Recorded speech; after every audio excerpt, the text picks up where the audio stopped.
प्यार ऐसा चीज है जो हर बिछड़ी को मिला देता है।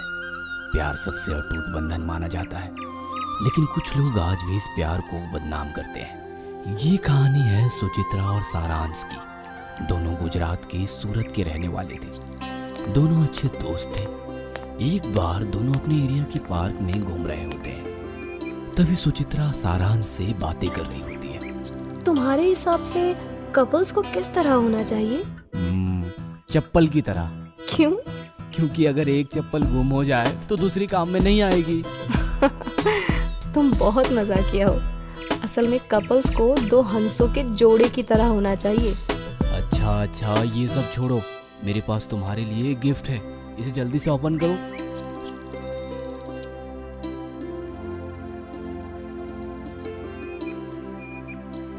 ये सब देखकर सुचित्रा बहुत खुश हो जाती है और कहती है, थैंक यू सारांश, thank you so much.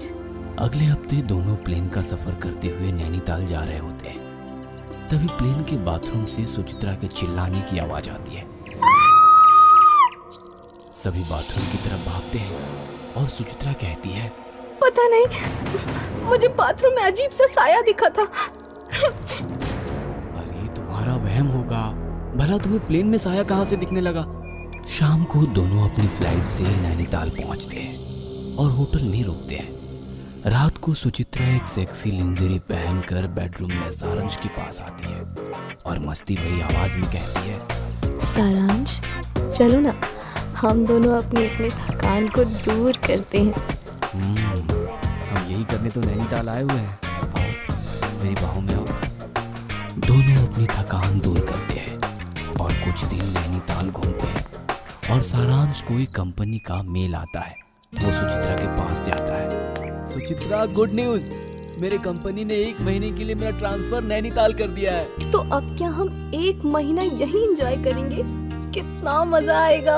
Wow baby, हम घूमेंगे, नाचेंगे, गाएंगे और हर रात तहलका मचाएंगे।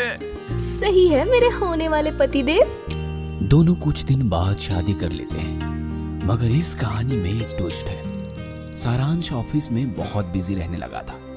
उसे कभी कभी घर आने में बहुत रात हो जाती थी। एक दिन सारांश घर आता है तो सुचित्रा उसका स्वागत करती है। और जब नहाने के बाद सारांश अलमारी से कपड़े निकाल रहा होता है, तभी उसे कुछ अजीब सी शर्ट दिखाई दी जो उसकी नहीं थी। वो सुचित्रा को आवाज देकर बुलाता है और कहता है, ये शर्ट किसकी है? मैं तो ऐसे शर्ट नहीं पहनता। मुझे नहीं पता, शायद पहले से यहाँ रखी होगी। क्योंकि सारांश को कभी ना कभी ऐसी चीज दिखती जो अजीब थी। आखिरकार मजबूरन में उसे अपने घर में सीसीटीवी कैमरा लगाना पड़ा। सारांश ने उस कैमरे की फुटेज देखी तो उसे बहुत दुख हुआ। असल में सारांश की गैर मौजूदगी में कोई आदमी सुचित्रा से मिलने आया करता था और उससे फिजिकल कांटेक्ट बनाता था। फिर अगले दिन सारांश ऑफिस जाने का बहाना करके घर से बाहर गया और चुपचाप अपने घर के बाहर नजर रखने लगा। तभी एक आदमी सारांश के घर आया और सारांश ने देखा कि दोनों एक दूसरे के साथ चिपके हुए बोल रहे थे, आई लव यू।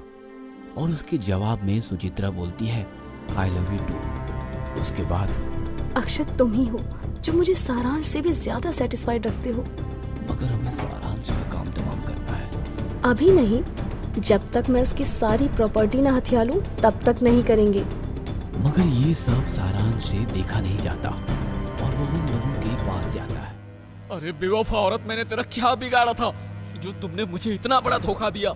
लेकिन तुम तो ऑफिस गए थे ना, और तुम्हें हमारी सच्चाई कैसे पता लग गई? मुझे तुम पर शक पहले से था, लेकिन आज यकीन हो गया। मगर अब मैं तुम दोनों को जेल करवाऊंगा। जब यहाँ से बच के जाएगा तब ना बेटे। अपनी औकात में रह और जुबान संभाल के बात कर। सुचित्रा रूम को अंदर से लॉक कर देती है और अक्षत चाकू से सारांश पर हमला करने के लिए दौड़ता है। मगर तभी लाइट ऑफ हो जाती है और बाहर बिजली कड़कने लगती है। और जब लाइट आती है तो सारांश की जगह एक राक्षस खड़ा होता है। वो जोर जोर से हंसता है और कहता है, और क्या हाल है चुटकी? तुम कौन हो? ये तो मेरे बचपन का नाम है। और ये सिर्फ मेरे मम्मी पापा और वो जानता था। लगता है तुम्हें कुछ कुछ याद आ रहा है। ये राक्षस कौन है? और सारांश कहाँ गया? मैं सारांश हूँ अक्षत। और चुटकी, कुछ याद आया तुम्हें? हाँ, सिर्फ सारांश को नहीं, श्रेयांश को भी धोखा दिया था। हाँ, तुम श्रेयांश को कैसे जानते हो? और तुम कौन हो?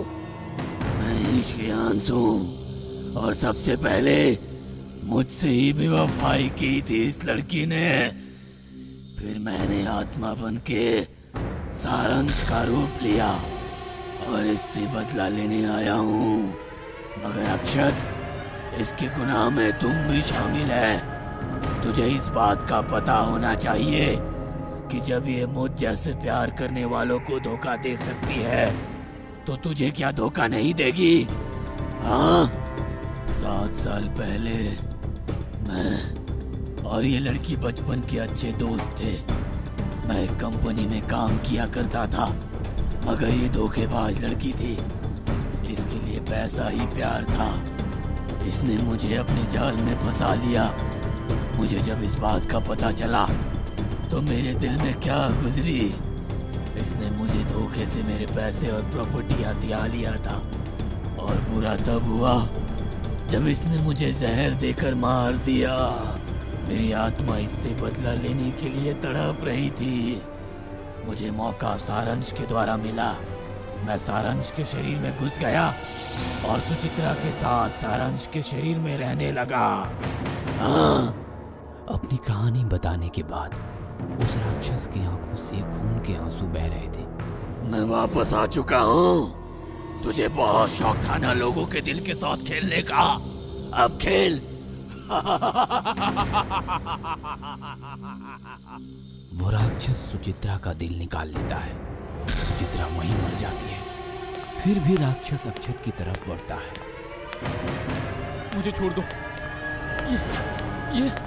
ये लड़की मुझे भी धोखा दे रही थी।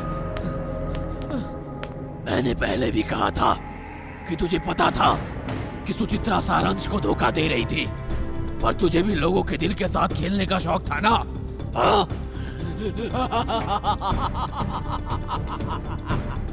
फिर उसी चाकू से अक्षत को मार डालता है और वो राक्षस हवा बनके गायब हो जाता है। कभी किसी से बेवफाई नहीं करनी चाहिए, क्योंकि आपका हाल भी सुचित्रा जैसे हो सकता है।